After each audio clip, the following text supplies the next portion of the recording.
This is exactly what the New Orleans Pelicans needed, as there has been a whole lot of turmoil surrounding this team in the last couple of seasons, and they need some stability, and they need it from the face of their franchise, who they are getting it from, with him also speaking out on this new look Pelicans team very excitedly. And we also, on top of that, have a major injury update to go over on one of the Pelicans' most exciting prospects as well. There's a lot to go over on the New Orleans Pelicans, guys, and we are going to waste no time jumping right into it, as always. But real quick, guys, if you ever want to break into the sports media world, if you ever wanted to talk about sports, like me growing up, you really didn't know what you wanted to do in life because all you wanted to do was talk about sports in some form. Well, now the perfect opportunity has arrived, as you can click the link below us or the one on our screen right here to join Digest Media as either a writer or an on-screen content creator. We have a ton of openings, including multiple openings for the New Orleans Saints, who obviously things are not looking great for this season, but at the same time, it does give a whole lot of opportunities for you for your future, and believe me, opens a ton of doors that are absolutely life-changing. So make sure to apply if you think this is a good situation for you. And also, if you don't mind, make sure subscribing to the channel if you're part of that 51% that is not subscribed to Pelicans Digest, because we're about to get on that grind and have so many videos for you guys. It's going to be the place to be for all Pelicans news all season long. But let's jump into the video. There is a lot to go over on the team right now because, look, obviously, the Pelicans have seen their fair share of turmoil over the past couple of seasons, and Zion Williamson now is back. He's in shape, he's ready to go, and he looks very bought into this Pelicans team. That's an excellent sign, as honestly, we all know the truth of the matter is that this team goes exactly as far as Zion Williamson can bring them. When he's here, the Pelicans look a lot better, and when he's not here, they do not even look like a high-end lottery team. They look like a team that should be picking in the top 5, so when Zion's here, the whole thing changes. They go from a team that is not going to have any playoff hopes to actually having playoff hopes just based off everything that we've seen Zion do. I mean, since the 2022-23 season, the Pelicans have a 43-74 record without Zion, and with Zion, they have a 69-60 record. So it's evidently clear what the situation is here, how this team goes, what the engine of this team is. It's Zion Williamson. When he's healthy, when he's there, when he's playing his best basketball, the man is an unstoppable force. He's an all-star level player who's able to carry the Pelicans as their number one option. Something we've seen time and time again. Now, Zion, he spoke on going into this season, and he said, we have some things to work on as a team, but overall, I felt we got what we needed out of it. Individually, there is a lot of things that I feel like could have done better. The first game, rebounding was definitely one, and just getting into sets. Even if they don't all score, instead of just being all over the place. So Zion speaking out and speaking like a leader, which is absolutely huge, because when he plays, he is going to have to be a natural leader. The man in 28 minutes a game last year put up 24.6 points, 7 rebounds, and 5 assists. He did it all, got a steal per game, got a block per game, shot 56% from the field. He showed why he's an all-star talent. There's no doubts that Zion is an all-star talent.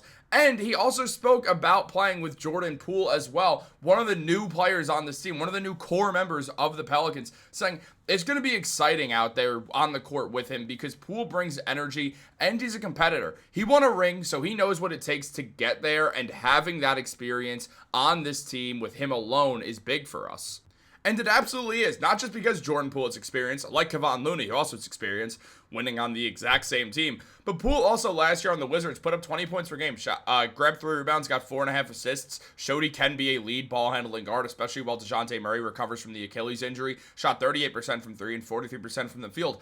On a team with Zion, who commands a ton of double teams, Poole is going to get more openings to try to score the ball and create his own shot, and we should see the Pelicans' 3 leading scorers be in some variation of Zion first and then one of Poole and Trey Murphy second and third, depending on which way it goes with that. We're yet to see. It's kind of based on how teams defend the Pelicans really more than anything in matchups, but that's a good top 3 scorers. They're also all younger. They're not like they're old. They're just entering their primes now. This is the point where you want to have these guys because it makes you believe in something. Also, having Herb Jones there is going to be huge. Having Yves Missi is going to be huge. Eventually, Dejounte Murray will come back and be able to give them more stability when it comes to defense out of that guard spot, and also a true playmaker. So Jordan Poole can move to the 2 where he does ultimately fit better, or could even be a 6th man and be one of the best 6th men in the NBA. The Pelicans low-key have depth when they're healthy. It's just a matter of trying to get healthy. Can they get lucky with the injury stuff? Can the bad injury luck finally go away? That's a big question. And on top of that, speaking of injuries, one of the injuries that we're considering or that we're thinking about throughout this time has been Derek Queen. And as it was mentioned, after undergoing wrist surgery on July 18th, Pelicans rookie Derek Queen is still limited to non-contact portions of practice, which obviously is concerning because the Pelicans did end up trading a first-round pick to the Atlanta Hawks to draft Derek Queen, who did play well in college basketball, showing a very talented ability to be a big man at either spot.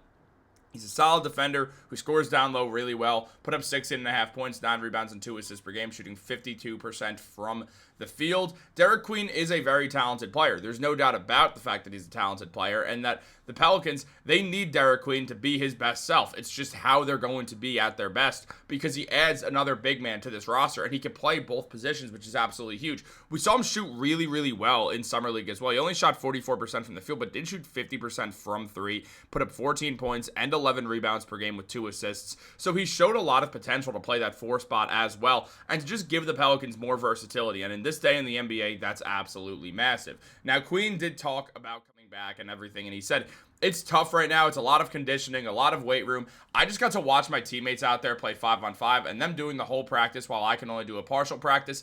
Everybody goes hard. Practice is physical and it's tough. Everybody is just trying to win and get on the same page pretty much. So Queen clearly is just, I don't want to say like upset, but he's clearly frustrated by the fact that he can't be out there being his whole self, and he sees his teammates running and he's a rookie and he doesn't want to fall behind, and that makes perfect sense. I mean, when you're a rookie in the NBA, it's hard to really figure out your life because it's not just you're navigating that you're now playing in the NBA, the most competitive basketball league on the planet, but on top of that, and the best basketball league on the planet, but on top of that, you went from being a college student a year ago to being around everyone your age or at least around your age range to now you're around adults, you're around grown men, you're younger and you're around these grown men who you have to find a way how to fit in, not just on the court, but off the court in life. You're going to spend a lot of time with these guys, constant flights around America, and on top of that, living in New Orleans, you're going to be with them most days anyway, whether you're playing basketball games, whether you're practicing, whether there's team bonding stuff. And again, when you're just constantly flying all over the country with these guys, it's definitely going to be tough as a 20-year-old to go out there and try to befriend these other guys who are in their later 20s or mid-20s or even some of them in their 30s.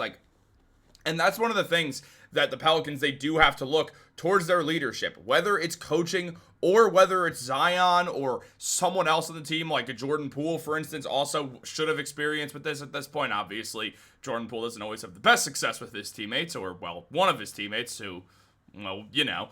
But in all seriousness, one of them has to go out there and sort of just like make sure Derek Queen's doing all right. And I do imagine the Pelicans will do that. Basketball teams have been doing this a very, very, very long time. And Queen clearly wants to get out there on the court and start playing basketball again. And it is expected that he's going to be ready soon after the season starts. At this rate, it'd be surprising if he is available the first couple of games of the season. But this shouldn't be a long-term thing. We should see Queen get back. I'm a little bit worried about his jump shot is going to fare when he's dealing with a wrist injury because you can get in your head on that. So if he does start slow from the shooting positions, I wouldn't be really too worried at all. But it definitely is something to be aware of going into everything, to kind of give him a little bit of a longer leash because he is sort of learning on coming back from an injury as well, which is not always ideal for a rookie. But we're going to see how it all plays out anyway. We're going to see how the Pelicans play out.